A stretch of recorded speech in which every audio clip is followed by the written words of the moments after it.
جم رحمانیہ اندر یارو اج کانفرنس پیاری ہے حافظ عالم کٹھے ہو گئے سارے قرآن دکاری ہے جم رحمانیہ اندر یارو اج تقریب بخاری ہے حافظ عالم کٹھے ہو گئے سارے قرآن دکاری ہے سارے قرآن دکاری ہے جامع اندر دیکھو یارو عجبی اج نظارہ اے دوروں دوروں خلقت آئی جمع علاقہ سارا ہے حافظ احسان الہی یارو حافظ احسان الہی یارو جڑا اج دا جلسہ لائی چلا رہے ہیں حافظ احسان الہی یارو جنوں جان دی دنیا ساری ہے جامع رحمانیہ اندر یارو اج تقریب بخاری ہے جامع رحمانیہ اندر یارو اج تقریب بخاری ہے حافظ عالم کٹھے ہو گئے سارے قرآن دکاری ہے اب میں شیخ صاحب کے خطاب سے پہلے اپنی ان بہنوں سے گزارش کروں گا جنہوں نے بخاری شریف کو مکمل کیا ہے بالخصوص ان طالبہ کو چاہیے کہ وہ بیٹھ کر میرے استاد محترم کا فاضلانہ عالمانہ محققانہ درس حدیث سماعت فرمائیں اب میں بلا تاخیر بخاری شریف کی آخری حدیث پر درس کے لیے اپنے استاد محترم فضیلت الشیخ حضرت مولانا حافظ محمد اسلم شادروی صاحب سے گزارش کروں گا کہ وہ فاضلانہ عالمانہ محققانہ بخاری شریف کی آخری حدیث پر درس ارشاد فرمائیں۔ السلام علیکم ورحمۃ اللہ وبرکاتہ۔ الحمدللہ وکفی وسلام علی عبادہ الذین اصطفی۔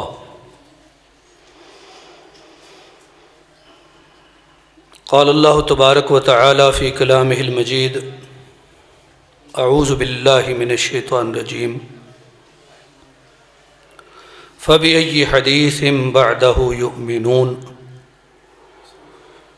وقال النبي صلى الله تبارك وتعالى عليه وآله وسلم أما بعد فإن خير الحديث كتاب الله وخير الهدي هدي محمد صلى الله عليه وسلم باب قول الله تعالى وَنَضَعُ الْمَوَازِينَ الْقِسْطَ لِيَوْمِ الْقِيَامَةِ وَأَنَّ أَعْمَالَ بَنِي آدَمَ وَقَوْلَهُمْ يُوزَنُ وقال مجاهد القسطاس العدل بالرومية ويقال القسط مصدر المقسط وهو العادل وأما القاسط فهو الجائر قال حدثنا احمد بن اشکابہ قال حدثنا محمد بن فضیل عن عمارة بن القعقاع عن ابی زرعة عن ابی ہریرة رضی اللہ تعالی عنہ قال قال النبی صلی اللہ علیہ وسلم کلمتان حبیبتان الی الرحمن خفیفتان علی اللسان ثقیلتان فی المیزان سبحان اللہ وبحمدہ سبحان اللہ العظیم۔ سب تعریفیں اللہ رب العالمین کے لیے، درود شریف رسول اکرم صلی اللہ علیہ وسلم کی ذات گرامی پر، اللہ تبارک و تعالیٰ کی طرف سے رضوان کا نزول صحابہ اکرام رضوان اللہ علیہم اجمعین پر، اور رحمتوں برکتوں کا نزول علماء کرام ائمہ حدیث پر۔ ارشاد باری تعالیٰ ہے کہ لوگ اس حدیث کے بعد کس پر ایمان لائیں گے۔ رسول اکرم صلی اللہ علیہ وسلم اپنے خطبہ میں پڑھا کرتے تھے، اما بعد، سب سے بہترین حدیث اللہ کی کتاب ہے اور بہترین سیرت حضرت محمد کی سیرت ہے صلی اللہ علیہ وسلم۔ دو فرامین عالیہ قرآن کریم سے جو آپ کے سامنے پڑھے گئے ان کا ترجمہ کیا گیا، پھر اصح الکتب بعد کتاب اللہ، اللہ کی کتاب کے بعد سب سے صحیح ترین کتاب جو ہے اس کی آخری حدیث آپ کے سامنے پڑھی گئی۔ چونکہ اس حدیث پر باب بھی قائم کیا گیا ہے، بسا اوقات ایک باب کے تحت ایک سے زائدہ حدیث آ جاتی ہیں، لیکن یہاں ایک ہی حدیث ہے، اس لیے اس کے ساتھ باب بھی بیان کیا جائے گا۔ تو آپ حضرات سامعین و سامعات نہایت توجہ سے بات سنیں گے، انشاءاللہ سمجھ بھی آئے گی اور آسان بات ہوگی انشاءاللہ۔ آخری باب ہے باب قول اللہ تعالی، اللہ تعالیٰ کا فرمان ہے وَنَضَعُ الْمَوَازِينَ الْقِسْطَ لِيَوْمِ الْقِيَامَةِ، اللہ فرماتے ہیں قیامت والے دن ہم انصاف کے ترازو قائم کریں گے، اور حضرت آدم کی جتنی اولاد ہے ان کے عمل اور ان کے قول تولے جائیں گے، جو بھی یہ کرتے ہیں جو بھی کہتے ہیں تولا جائے گا۔ مجاہد نے کہا القسطاس کا لفظ رومی زبان میں عدل کا معنی رکھتا ہے، اور کہا جاتا ہے کہ قسط المقسط کا مصدر ہے جس کا مطلب ہے عدل کرنے والا، رہا قاسط تو وہ ظالم ہوتا ہے۔ حدثنا احمد بن اشکابہ، سند بیان کی حضرت امام بخاری نے کہ ہمیں بیان کیا احمد بن اشکاب نے، وہ کہتے ہیں ہمیں بیان کیا محمد بن فضیل نے، وہ عمارہ بن القعقاع سے، وہ جناب ابو زرعہ سے، وہ حضرت ابو ہریرہ رضی اللہ تعالیٰ عنہ سے نقل کرتے ہیں۔ حضرت ابو ہریرہ کہتے ہیں کہ نبی کریم صلی اللہ علیہ وسلم نے ارشاد فرمایا، دو کلمے رب رحمان کو بڑے پیارے ہیں، زبان پر نہایت ہلکے ہیں، ترازو میں بہت بھاری ہیں، اور وہ ہیں سبحان اللہ و بحمدہ سبحان اللہ العظیم۔ یہ باب اور یہ جو حدیث شریف آخر میں آئی ہے، اس کے حوالے سے چند گزارشات آپ کی خدمت میں رکھی جائیں گی۔ گزشتہ چند سالوں سے اس مناسبت سے آپ کے اس ادارے میں حاضری ہوتی ہے، اور عموماً دو موضوعات پر گفتگو کی جاتی ہے، ایک اس حدیث شریف کا بیان اور دوسرا حضرت امام بخاری رحمہ اللہ کے حالات زندگی، ان کی خدمات، ان کی فقاہت، ان کی بصیرت اور ان کا محدثانہ مقام و مرتبہ۔ لیکن آج کی اس نشست میں صرف ایک ہی موضوع ہے، اور وہ ہے اس حدیث شریف کے بارے میں۔ دوسرے موضوع پر ایک اور صاحب کا بیان ہوگا انشاءاللہ۔ سب سے پہلے یہ دیکھنا چاہیے کہ حضرت امام نے آخر میں جو کتاب لکھی ہے اس کا نام ہے کتاب التوحید۔ بخاری شریف کے اندر کتابیں ہیں، کتاب الوحی، کتاب الایمان، کتاب الطہارت، کتاب الصلاۃ، کتاب الزکوٰۃ، اس طرح مختلف کتابیں ہیں۔ سب سے آخری کتاب ہے کتاب التوحید۔ سب سے آخر میں کتاب التوحید لانے کا مقصد کیا ہے؟ مقصد یہ ہے کہ انسان کی نجات تبھی ہوگی کہ جب اس کی موت توحید پر آئے۔ اس کا اپنا خاتمہ توحید پر ہوگا تو نجات ہوگی۔ اس لیے جیسی مرضی وہ محنت اور کوشش کر لے، عقیدہ درست کیے بغیر، عقیدہ توحید والا بنائے بغیر اگر دنیا سے چلا گیا تو پھر اس کی آخرت بڑی مشکل ہو جائے گی۔ لہذا ضروری ہے کہ اپنا عقیدہ توحید والا بنا کے اس دنیا سے جائے۔ اور رسول اکرم صلی اللہ علیہ وسلم کا ارشاد گرامی ہے، من کان آخر کلامہ لا الہ الا اللہ دخل الجنہ، جس کا آخری بول، آخری لفظ، آخری کلام لا الہ الا اللہ ہوا، وہ جنت میں داخل ہو جائے گا۔ لہذا آخری کلمہ جو ہماری زبان سے نکلے وہ ہونا چاہیے لا الہ الا اللہ۔ اور یہ کیسے نکل سکتا ہے؟ یہ اس طرح نکل سکتا ہے کہ ہم لا الہ الا اللہ کے کلمے سے محبت رکھیں اور اپنی زبان سے پڑھتے رہا کریں۔ کیا معلوم کہ کون سا وقت آخری وقت بن جائے اور ہماری زبان سے نکلا ہوا آخری کلام لا الہ الا اللہ بن جائے۔ اللہ تعالی ہمیں توفیق عطا فرمائے، آمین۔ اس لیے آخر میں حضرت امام نے کتاب التوحید رکھی ہے، اور اس کتاب کے تحت عقیدے کے حوالے سے کئی ابواب حضرت امام بخاری رحمہ اللہ نے منعقد فرمائے ہیں۔ اور یہ بھی سمجھنا چاہیے کہ حضرت امام کی اپنے زمانے کے افکار، نظریات اور عقائد پر گہری نظر تھی۔ مسائل اور احکام شرع میں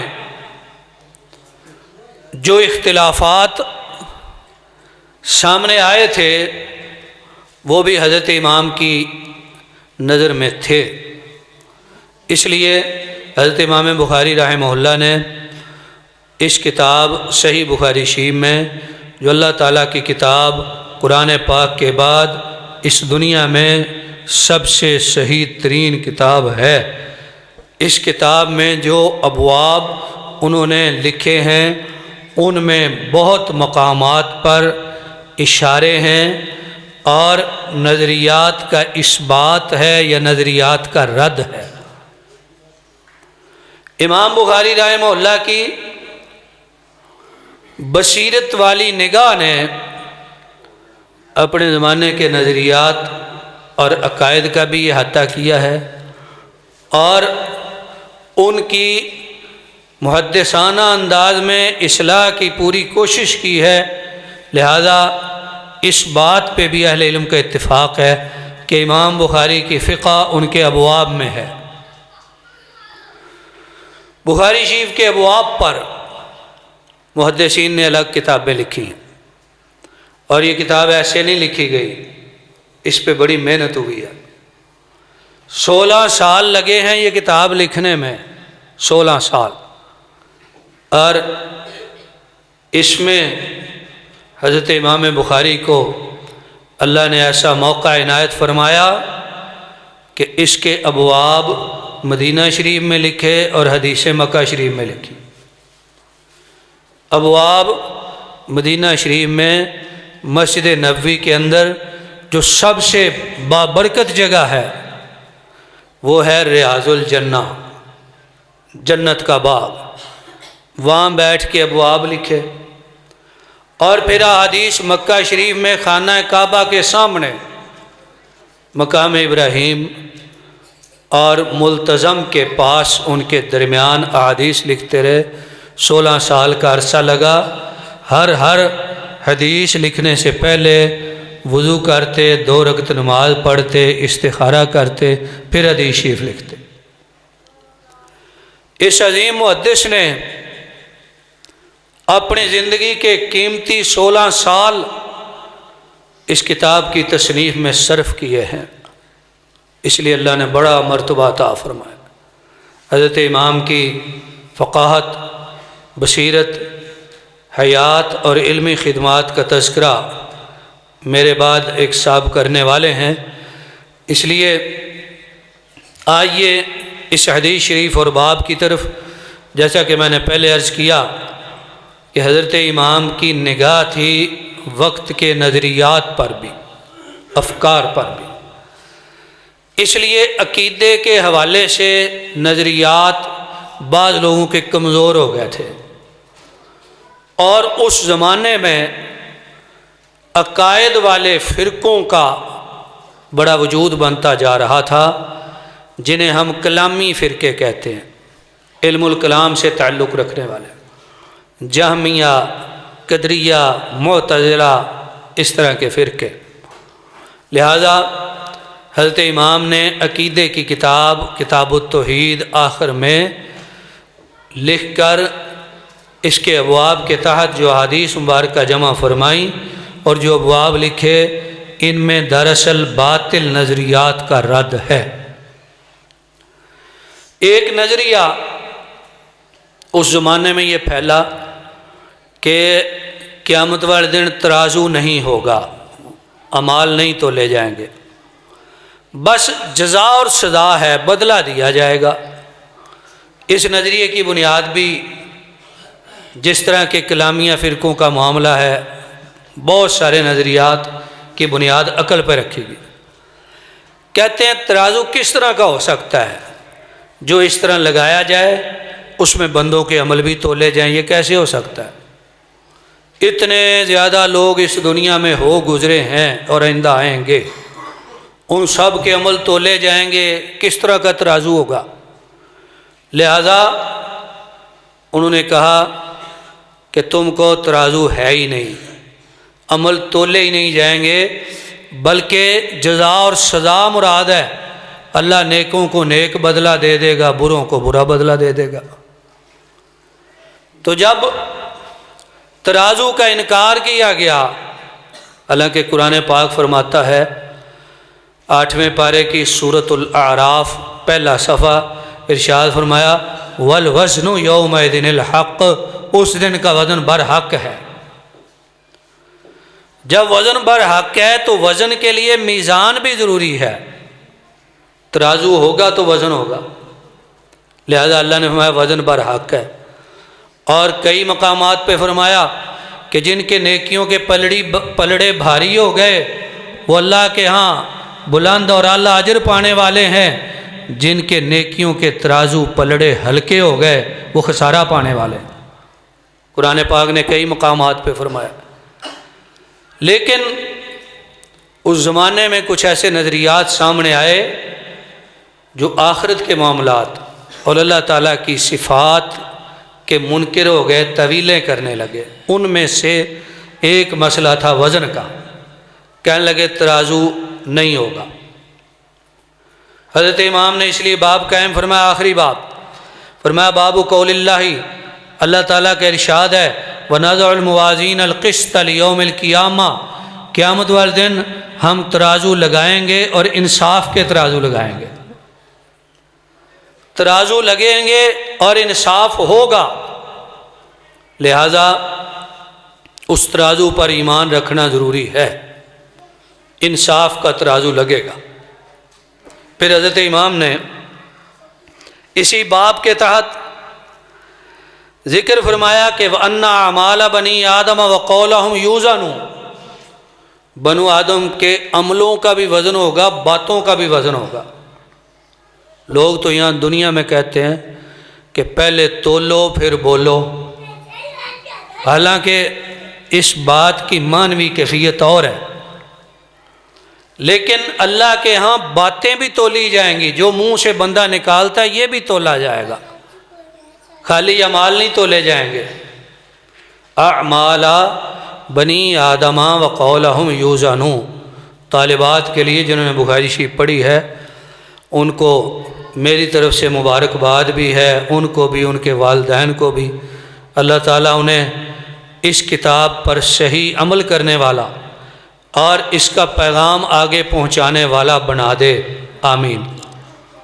ان کے لیے ایک بات عرض ہے کہ ورنہ اعمال بنی آدم وقولہم یوزنو، یہ یوزنو ہوگا اگر قول پڑھیں گے، اور اگر ہم اعمال کی طرح، جیسا کہ ایک نسخے میں ہے وَأَنَّ أَعْمَالَ بَنِي آدَمَ وَأَقْوَالَهُمْ، اعمال کی طرح اقوال بھی جمع کریں تو پھر یوزنو کے بجائے توزنو آ جائے گا، اس لیے کہ مؤنث کا صیغہ آئے گا، مؤنث کی ضمیر جمع مکسر کی طرف لوٹے گی، واحد مؤنث جمع مکسر کے لیے آ جاتا ہے، اور اگر قول پڑھیں تو پھر یوزنو ہی آئے گا، پھر پچھلا اعمال جو ہے وہ بھی عطف کے ساتھ اس میں داخل ہو جائے گا، لیکن قریب والا لفظ چونکہ مذکر ہے اس لیے یوزنو مذکر آئے گا۔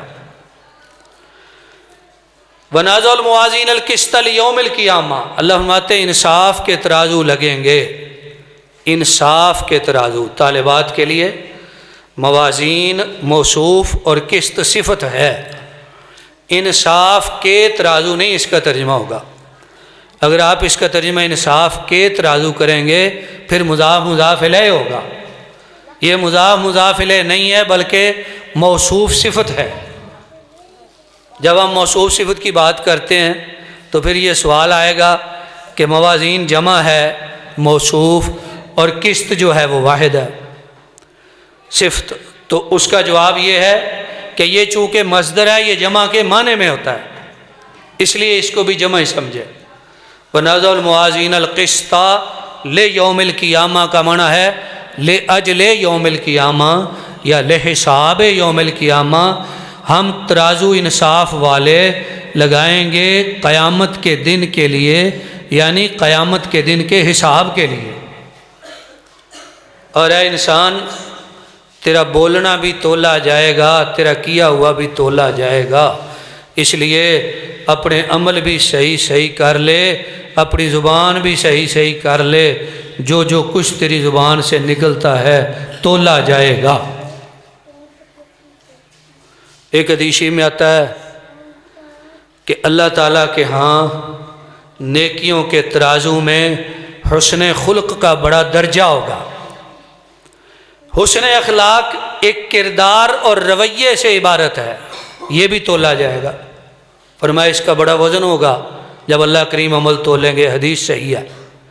لہذا حضرت امام نے باب کے لفظ بول کے طلبہ اور طالبات کو بھی سمجھا دیا، عام اہل ایمان کو بھی سمجھا دیا کہ بولتے ہوئے اچھی باتیں بولو، اس لیے کہ قیامت کو تولی جائیں گی، کام کرتے ہوئے اچھے اچھے عمل کرو، قیامت والے دن تولے جائیں گے، بیکار اور فضول باتیں نہ بولا کرو، ایسے ہی زبان پہ بیکار لفظ چڑھایا اور بندہ یا عورت پڑھتی جا رہی بے مقصد نہیں، اچھے اچھے لفظ بولو۔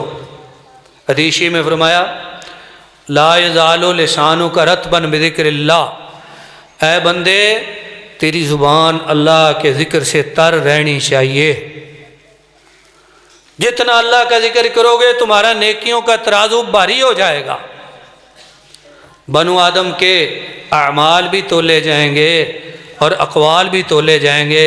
حضرت مجاہد نے فرمایا کہ قسطاس رومی زبان میں عدل کو کہتے ہیں، یہاں پر قسطاس کا لفظ باب میں یا حدیث میں نہیں آیا۔ حضرت امام بخاری کی عادت ہے کہ وہ موضوع سے متعلق الفاظ کی تشریح کر دیتے ہیں، چونکہ یہاں قسط کا لفظ آیا ہے اور قرآن میں ایک جگہ پہ آیا ہے وازنوا بالقسطاس المستقیم، سیدھے قسطاس کے ساتھ وزن کیا کرو، قرآن میں ایک جگہ پہ آیا، تو حضرت امام نے قسط کے ساتھ ملتا ہوا وہ لفظ قسطاس اس کی تشریح کر دی کہ رومی زبان میں قسطاس رومی زبان میں انصاف کو کہتے ہیں۔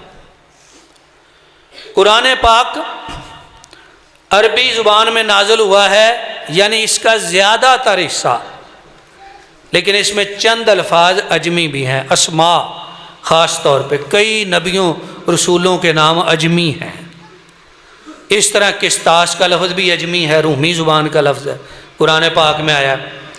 فرمایا رومی زبان میں قسطاس کو کہتے ہیں، اب آگے ایک اور بات سمجھائی، فرمایا کہ قسط مقسط کا مصدر ہے اور وہ عادل کو کہتے ہیں، رہا قاسط تو وہ جائر ہوتا ہے۔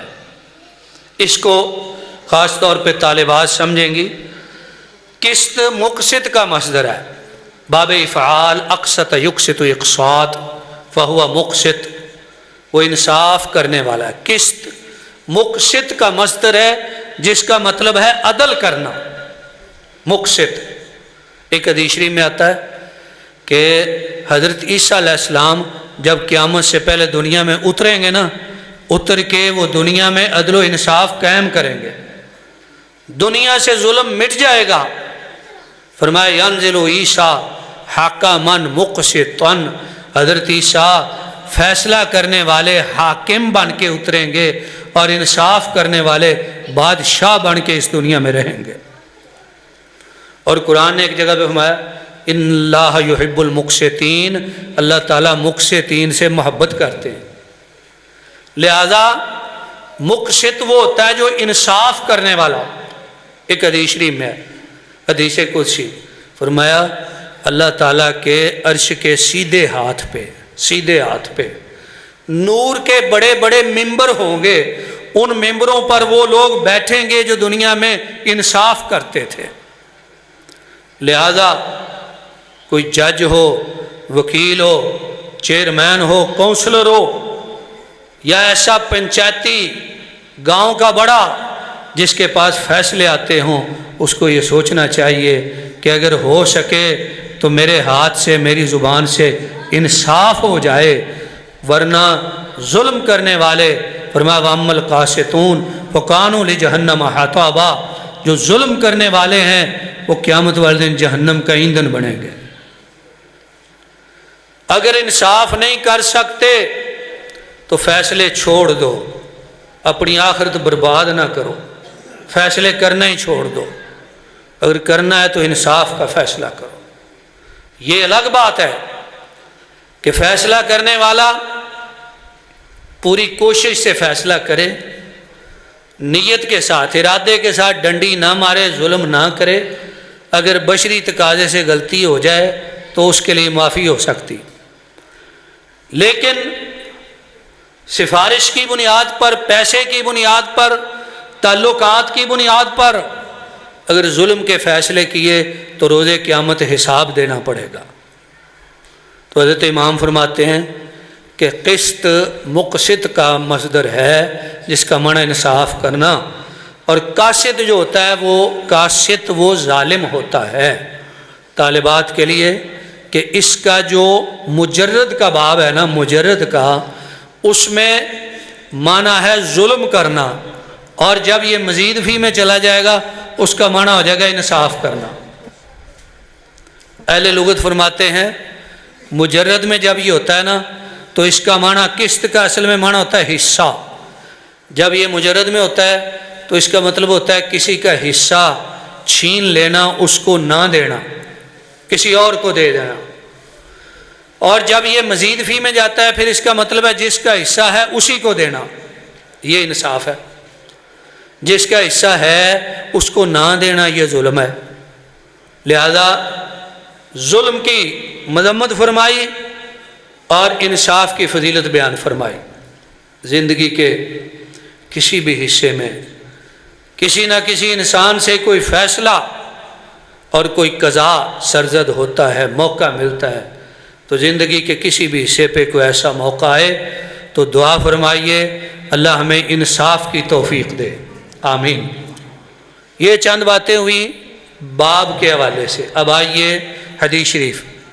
حضرت امام نے بیان کیا، ان کے استاد ہیں احمد بن اشکاب۔ اشکابہ غیر منصرف عجمی نام ہے، اور بعض نے کہا عربی ہے، انہوں نے اشکاب بن منصرف پڑھا ہے۔ قال حدثنا محمد بن فضیل عن عمارة بن القعقاع عن ابی ذرة عن ابی ہریرہ۔ یہ وہ سلسلہ ہے جس کو سند کہا جاتا ہے۔ احمد بن اشکاب ایک، محمد بن فضیل دو، عمارہ بن قعقاع تین، ابو ذرہ چار، حضرت ابو ہریرہ پانچ۔ گویا حضرت امام بخاری نے یہ حدیث نبی کریم صلی اللہ علیہ وسلم سے حاصل کی ہے 5 واسطوں سے، واسطے بیان فرمائے۔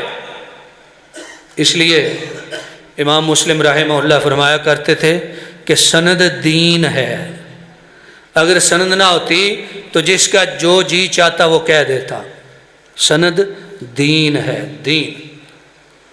ان واسطوں کے بعد ہم سے لے کر آپ کے اساتذہ سے لے کر حضرت امام بخاری تک بھی واسطے موجود ہیں۔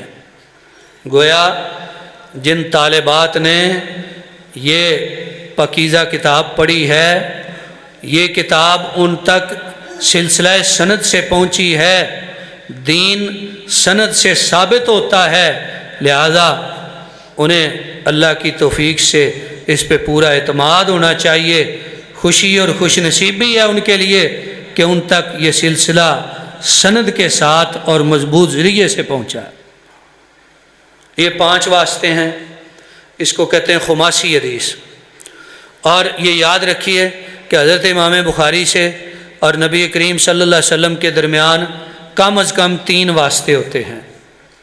جتنے واسطے کم ہوں گے وہ سند اعلیٰ سمجھی جاتی، اس کو کہتے ہیں ثلاثی حدیث۔ ثلاثی، حضرت امام بخاری سے نبی کریم صلی اللہ علیہ وسلم کے درمیان 3 واسطے کم از کم، ثلاثی حدیث۔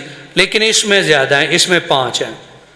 سند بیان کر کے حضرت ابو ہریرہ سے نقل کیا، کہتے ہیں کہ رسول اللہ صلی اللہ علیہ وسلم نے فرمایا، کلمتان، 2 کلمے، حبیبتان، بڑے محبوب ہیں، الی الرحمن، رب رحمان کو، 2 کلمے رب رحمان کو بڑے پیارے ہیں، 2 کلمے۔ اہل علم فرماتے ہیں کہ کلام کو بھی کلمہ کہا جاتا ہے، کلام کو بھی کلمہ کہا جاتا ہے۔ قرآن نے ایک جگہ پہ کافروں کی باتوں کا ذکر کرتے ہوئے کہا، کلا انہا کلمہ ہوا قائلہا، یہ ایک بات ہے جو اس نے کہنی ہے، وہ ایک کلام ہے، کلام کو کلمہ کہہ دیا۔ لہذا اہل عرب کلام کے لیے کلمہ کا لفظ بولتے ہیں، اس لیے بات آگے لمبی ہے، کلام ہے، اس کو کلمہ سے تعبیر کیا۔ کلمتانی، 2 کلمے ہیں، حبیبتانی، دونوں محبوب ہیں، الی الرحمانی، رب رحمان کی بارگاہ میں، 2 کلمے بڑے پیارے ہیں۔ اب یہ حدیث شریف ایک خاص وزن پہ آئی ہے، اس میں تثنیہ کے صیغے ہیں، کلمتان، حبیبتان اور رحمان ان کے وزن پر ہے، خفیفتان، اللسان، ثقیلتان، المیزان، سبحان، پھر سبحان۔ اس کو کہتے ہیں سجا کلام۔ غیر ارادی قدرتی بیان سے اگر ہو جائے تو حرج نہیں، تکلف کر کے کلام بنانا شریعت نے پسند نہیں کیا۔ آسان بات کرنی چاہیے، لیکن نبیوں کی بات ہوتی آسان ہے، نبیوں نے کبھی مشکل بات نہیں کی، نبیوں کی زبان سے نکلنے والی بات آسان ہوتی ہے۔ اس کے باوجود نبی کریم صلی اللہ علیہ وسلم کی عادت مبارکہ تھی، جب ایک لفظ بولتے پھر دوبارہ بولتے، پھر تیسری دفعہ بولتے، تاکہ سننے والوں کو صحیح طرح سمجھ آ جائے۔ سمجھانا مقصود ہے۔ کلمتان، 2 کلمے، حبیبتان، محبوب ہیں، فعیل بمعنی مفعول، جیسے قتیل بمعنی مقتول ہوتا ہے، ذبیح بمعنی مذبوح ہوتا ہے، اس طرح حبیب بمعنی محبوب ہے۔ 2 کلمے رحمان کو بڑے پسند ہے۔ اب اللہ تعالیٰ کا یہاں صفاتی نام رحمان آیا ہے، کوئی اور بھی آ سکتا تھا، تو یہ اس لیے آیا ہے تاکہ پڑھنے والا رحمان کی رحمت کا امیدوار ہو جائے اور یہ پڑھ کے رحمان کی رحمت کا حقدار ہو جائے۔ اس لیے نیک فعال کے طور پہ رحمان کا لفظ رسول اکرم صلی اللہ علیہ وسلم نے استعمال فرمایا۔ اللہ کا نام رحمان، 2 کلمے رحمان کو بڑے پیارے ہیں، اور شارح حدیث نے بالکل واضح لکھا ہے کہ جب یہ دو کلمے پیارے ہیں تو ان دو کلموں کے پڑھنے والے بھی پیارے ہیں۔ اگر یہ دو کلمے پیارے ہیں تو جو لوگ ان دو کلمات کو پڑھیں گے وہ بندے بھی رب کے پیارے ہو جائیں گے۔ گویا رب کے پیارے بننے کا نسخہ ہے اس حدیث شریف میں، رب کے محبوب بننے کا نسخہ ہے۔ دو کلمے رب کو بڑے پیارے، خفیفتان علی اللسان، زبان پر آسان ہیں، یعنی پڑھنا مشکل نہیں۔ ایک تو یہ ہے کہ پڑھنا مشکل نہیں، دوسرا یہ ہے کہ وہ بہت لمبے نہیں، لفظ تھوڑے سے ہیں، انہیں یاد کرنا بڑا آسان ہے، زبان پر نہایت ہلکے ہیں۔ ثقیلتان فی المیزان، اور میزان میں بڑے بھاری ہیں۔ میزان کیا ہے؟ وہ ترازو، جس ترازو کے لیے باب قائم کیا ہے۔ میں نے شروع میں عرض کیا کہ اس زمانے میں کئی لوگ میزان کے منکر ہو گئے تھے، حضرت امام بخاری نے ان کا عقیدہ درست کرنے کے لیے یہ باب قائم کیا۔ میزان میں وہ بھاری ہوں گے، وزن بڑا ہوگا، تاکہ انسانوں کے نامہ اعمال نیکیوں سے بھر جائیں۔ اس لیے ثقیلتان فی المیزان، یہ ہے باب سے مناسبت، باب سے تعلق۔ ترازو میں بھاری ہوں گے۔ وہ دو کلمے کیا ہیں؟ سبحان اللہ و بحمدہ، سبحان اللہ العظیم۔ دیکھیں کتنے آسان ہیں، چھوٹے سے ہیں۔ اگر آپ ایک دفعہ میرے ساتھ دہرائیں انشاءاللہ اللہ کی بارگاہ میں اجر ہوگا۔ سبحان اللہ و بحمدہ، سبحان اللہ العظیم۔ یہ دو کلمے چھوٹے سے ہیں، انہیں یاد کریں، انہیں حفظ کریں، بار بار پڑھیں۔ اللہ کے پیارے کلمے پڑھ کے ہم بھی اللہ کے پیارے بن جائیں، اس لیے یہ سکھائے ہیں۔ اب ترازو کی بات، جیسے میں نے عرض کیا کہ اس کا تعلق ہے ترازو کے ساتھ، حدیث کا تعلق ہے، اس لیے کہ فرمایا ترازو میں بڑے بھاری ہوں گے، ترازو میں بڑے بھاری ہوں گے۔ ترازو کے بارے میں اہل علم فرماتے ہیں کہ دو قسم کے لوگوں کے لیے ترازو نہیں لگے گا۔ ایک وہ لوگ جو بغیر حساب کے جہنم میں چلے گئے، ان کا ترازو نہیں لگے گا۔ اللہ تعالی ہمیں ان میں شامل نہ فرمائے، آمین۔ اور دوسرے وہ لوگ جو بغیر حساب کے جنت میں چلے جائیں گے، اللہ ہمیں ان میں شامل فرمائے۔ پیارے رسول صلی اللہ علیہ وسلم فرماتے ہیں میری امت میں 70,000 بندے تو ایسے ہوں گے جو بغیر کسی حساب کتاب کے جنت میں جائیں گے۔ اللہ ہمیں بھی ان میں شامل فرمائے۔ امت کا لفظ ہے، امت کا، صحابہ کرام کا لفظ نہیں، امت میں سے۔ تو میں نے عرض کیا دو قسم کے گروہ انسانوں کے، اس امت اجابت کے، امت دعوت کے دو قسم کے گروہ جائیں گے بغیر حساب کے، اور باقیوں کے لیے لگے گا ترازو۔ اب اس میں بعض اہل علم نے اختلاف کیا ہے، کہتے ہیں جی کافروں کے لیے ترازو لگانے کا کیا مقصد ہے؟ اہل ایمان کے لیے تو ترازو لگائیں نا، تاکہ پتہ چلے نیکیاں زیادہ ہیں یا بدیاں زیادہ ہیں۔ کافروں کے لیے لگانے کا کیا مقصد ہے؟ قرآن کریم نے 18ویں پارے میں ایک مقام پہ فرمایا وَمَنْ خَفَّتْ مَوَازِينُهُ، اور آگے چل کے فرمایا یہی وہ لوگ ہیں جو خسارے میں چلے گئے، اور وہاں بیان ہے کافروں کا، لہذا کافروں کے لیے بھی لگیں گے، اس لیے کہ بسا اوقات کچھ کافروں سے نیکیاں بھی ہو جاتی ہیں، گو کہ وہ کفر کی وجہ سے قبول نہیں ہیں، تاکہ وہ یہ نہ کہیں کہ ہماری نیکیوں کو سامنے نہیں لایا گیا اور ہم پہ ظلم ہو گیا ہے۔ جب ان کے مقابلے میں کافر غلام بھی آزاد کرتے تھے، کافر لوگوں کو کھانا کھلاتے تھے، کافر غریبوں کی مدد کرتے تھے، آج بھی کرتے ہیں، ہسپتال بنا دیے، شفا خانے بنا دیے، بڑی لوگوں کی مدد کی، تو جب ان کے مقابل دوسری طرف کلمہ کفر رکھا جائے گا تو ان کی نیکیوں کا کوئی وزن نہیں ہوگا۔ جبکہ اہل ایمان کی نیکیوں کا وزن ہوگا۔ رسول اکرم صلی اللہ علیہ وسلم فرماتے ہیں بندہ مومن کے گناہ رکھے گے ایک طرف گناہ رکھے گے۔ رب کریم فرماتے ہیں دیکھو میرے بندے کو نیکی ہے، نہیں، اللہ فرماتے ہیں پھر دیکھو۔ حالانکہ رب کو ان سے زیادہ پتہ ہے۔ رب کریم فرشتوں کو گواہ بنانا چاہتے ہیں۔ ایک فرشتہ کہتا ہے یا اللہ اس کے پاس ایک چھوٹا سا ٹکڑا ہے، اس میں کیا لکھا ہے؟ اس میں لکھا ہے لا الہ الا اللہ محمد رسول اللہ۔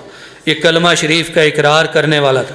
فرمایا وہ چھوٹا ٹکڑا، وہ پرزہ جس میں کلمہ شریف لکھا ہے، وہ دوسرے پلڑے میں رکھا جائے گا تو وہ نیکیوں کا پلڑا بن کے بھاری ہو جائے گا اور برائیوں والا پلڑا اوپر چلا جائے گا۔ لا الہ الا اللہ کا بڑا وزن ہوگا، لا الہ الا اللہ کا بڑا وزن ہوگا۔ اللہ اکبر، لا الہ الا اللہ۔ حضرت سلطان باؤ کہتے ہیں کہ بے بسم اللہ اسم اللہ دا اے ہے گہنا پارا ہو۔ اکیلا لفظ اللہ ہی بڑا وزن رکھتا ہے۔ لا الہ الا اللہ کا تو وزن اور زیادہ ہے۔ خالی لفظ اللہ کتنا وزن ہے اس کا، کتنا روب ہے اس کا۔ حضور لیٹے ہوئے، صحابہ کرام ارد گرد، گرمی کا موسم، کوئی اس درخت کے نیچے، کوئی ادھر، آپ اکیلے سفر میں، کافر آیا، آپ کی آنکھ لگی ہوئی تھی، اس نے تلوار اٹھائی، کہا محمد تمہیں مجھ سے کون بچائے گا؟ آپ نے کہا اللہ۔ جب لفظ اللہ کا اتنا بوجھ پڑا اس پر اور اس کے دل پر، ڈر گیا، ہاتھ سے تلوار ہی گر گئی۔ لفظ اللہ کا بڑا وزن ہے، حصی اور مانوی وزن ہے۔ تو لا الہ الا اللہ کا بڑا وزن ہوگا۔ اس میں دیکھیں سبحان اللہ و بحمدہ سبحان اللہ العظیم، اس میں 2 دفعہ لفظ اللہ آیا۔ اس کا بڑا وزن ہے انشاءاللہ نیکیوں کے پلڑے میں۔ حضور فرماتے ہیں سبحان اللہ تملأ، اور دوسری حدیث میں فرمایا سبحان اللہ والحمد للہ تملأ او تملأان ما بین السماء والارض۔ اللہ کے پیارے نبی فرماتے ہیں کہ سبحان اللہ اور الحمدللہ دونوں یا ان میں سے ایک بھر دیتا ہے اس حصے کو جو زمین سے آسمان تک ہے۔ یہ پڑھا جائے تو زمین سے آسمان تک نیکیاں بن جاتی ہیں۔ اتنا بڑا خلا ہے کہ انسان کے تصور میں نہیں آ سکتا۔ اور ایک حدیث میں فرمایا من قال سبحان اللہ و بحمدہ فی الیوم 100 مرہ، جس نے سبحان اللہ و بحمدہ دن میں 100 مرتبہ کہا اس کے گناہ بخشے جائیں گے گو وہ سمندر کی جھاگ کے برابر ہوں۔ مسلم شریف کی حدیث۔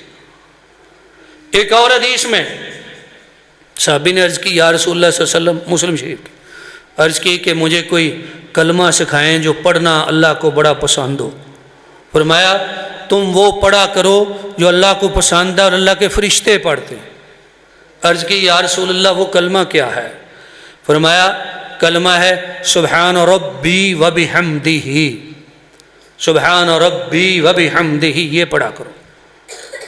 حضرت جویریہ ام المومنین رضی اللہ تعالی عنہا فجر کی نماز پڑھ کے بیٹھی رہیں اپنی جگہ پر، حتیٰ کہ نماز چاشت پڑھ لی، اسی جگہ بیٹھی رہی۔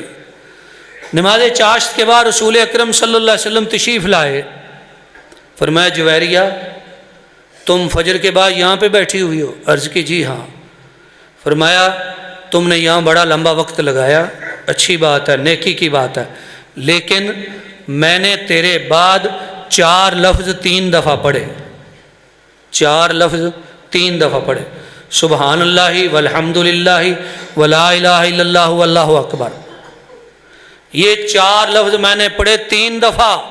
فرمایا جو بندہ یہ 4 لفظ 3 دفعہ پڑھ لیتا ہے اس کو اس سے زیادہ ثواب ملتا ہے جتنا تم نے وقت لگا کے نیکی کی ہے۔ وہ فجر پہ بیٹھی تھی، چاشت کے بعد اٹھی، بخاری مسلم کی حدیث۔ لہذا یہ ذکر الہی جو ہے نا، ذکر الہی یہ دلوں کی آبادی ہے، دلوں کی رونق ہے۔ یہ دل مردہ ہو جاتے ہیں، یہ دل بے نور ہو جاتے ہیں، دلوں کی روشنی ہے ذکر الہی۔ ذکر الہی کے ساتھ وابستہ بندہ کبھی اس کے آگے دنیا میں راستہ بند نہیں ہوتا۔ ذکر الہی اسے بڑی مشکلات میں راستہ دکھاتا ہے جو بندہ اللہ کے ذکر کے ساتھ وابستہ ہو جاتا ہے۔ من لازم الاستغفار جعل اللہ له من كل ضيق مخرجا ومن كل هم فرجا ورزقه من حيث لا يحتسب۔ اللہ کے پیارے نبی فرماتے ہیں جو استغفار کے کلمات پڑھتا ہے، استغفر اللہ، یہ بھی ذکر الہی کی صورت ہے۔ فرمایا اللہ اس کی پچھلی پریشانی بھی ختم کر دیتے ہیں جو آ چکی ہے، اور اس پریشانی سے بھی اسے بچا لیتے ہیں جو آنے والی ہے، اور اللہ اس کو وہاں سے رزق دیتے ہیں جہاں سے وہ سوچ نہیں سکتا۔ یہ ذکر الہی کے فوائد میں سے۔ دوڑ لگی ہوئی ہے، ہر بندہ رزق کے لیے کوشاں ہے، دوڑ لگی ہوئی ہے، محنت مزدوری ہو رہی ہے، کرنی چاہیے۔ یہ دین محنت مزدوری کی ترغیب دیتا ہے، یہ دین گداگری کی مذمت کرتا ہے، لیکن پیسہ پیسہ پیسہ جمع کرنے کی اتنی دوڑ نہ لگ جائے کہ ایک ڈاکٹر بن گیا، ایک وکیل بن گیا، میاں بیوی بیٹا بھائی ماں باپ سب لگے ہوئے ہیں، پیسہ جمع ہو رہا ہے، لیکن جس نے دیا جس نے بنایا اس کا پتہ ہی نہیں، اس کو بھول گئے۔ اتنا غافل نہ ہو کہ دینے والے کو بھول جائیں۔ جس نے بنایا ہے، جس نے بھیجا ہے، اس نے واپس بھی بلانا ہے۔ من اعرض عن ذکری فإن له معیشۃ ضنکا ونحشرہ یوم القیامۃ اعمیٰ۔ رب کریم فرماتے ہیں جو میرے ذکر سے بیگانہ ہوا اس کی دنیا بھی تنگ ہو جائے گی، آخرت میں نبینا کر کے اٹھایا جائے گا۔ اسباب معیشت کی تنگی پہ غور کرنے والے ماہرین ان چیزوں پہ غور کرتے ہیں جن پہ غور کا انہیں حکم نہیں دیا گیا۔ غور کریں کہ کیا ذکر الہی میں کوتاہی تو نہیں ہو رہی۔ یہ ذکر الہی کی اعلیٰ صورت ہے۔ حدیث شریف کا علم پڑھنا پڑھانا یہ ذکر الہی کی اور رسول اکرم صلی اللہ علیہ وسلم پر درود شریف کی ایک اعلیٰ صورت ہے۔ قرآن کا علم اور حدیث کا علم بڑی خوش نصیبی ہے، مقام مسرت ہے ان طالبات کے لیے کہ جنہوں نے بخاری شریف جیسی عظیم کتاب ایک ایک حدیث پڑھ کے مکمل کر لی۔ آج ان کی تکمیل کی تقریب ہے، اور وہ استاد صاحب جنہوں نے یہ پڑھائی، یہ ایک کتاب نہیں، اس کے ساتھ اور بھی کتابیں ہیں اس کورس میں، اس دینی نصاب میں۔ جنہوں نے دوسری پڑھائی ہیں وہ بھی مبارکباد کے مستحق ہیں۔ یہ زیادہ عظمت رکھتی ہے، یہ زیادہ فضیلت رکھتی ہے۔ پڑھنے والے، پڑھانے والے، انتظام کرنے والے اور سربراہی کرنے والے ہمارے برادر بڑے بھائی جناب قاری محمد صادق صاحب حفظہ اللہ، اللہ ان کو سلامتی والی صحت والی لمبی زندگی عطا فرمائے۔ اس دفعہ حج پر میرے ساتھ تھے، اللہ تعالی ہمارا حج بھی اپنی بارگاہ میں قبول فرمائے۔ ان کی یہ جو محنت ہے، کاوش ہے، یہ بڑی کاوش ہے کہ ایسی جگہ پر گویا جنگل میں منگل لگا دیا، دیہاتی علاقوں کا ایک چھوٹا قصبہ جنگل میں منگل لگا دیا، اور سب سے بڑی کلاس جو علوم اسلامیہ کیا بخاری شریف کی وہ یہاں جاری کر دی، اور صرف یہ پہلی دفعہ نہیں کئی سال ہو گئے۔ اللہ تعالیٰ اس سلسلے کو تا دیر قائم رکھے۔ تو چند باتیں اس آخری حدیث شریف کے حوالے سے آپ کی خدمت میں عرض کی ہیں۔ اللہ تعالیٰ سے دعا ہے کہ اللہ تعالیٰ مجھے اور آپ کو ان پر عمل کی توفیق عطا فرمائے۔ آمین۔ وآخر دعوانا ان الحمد للہ رب العالمین۔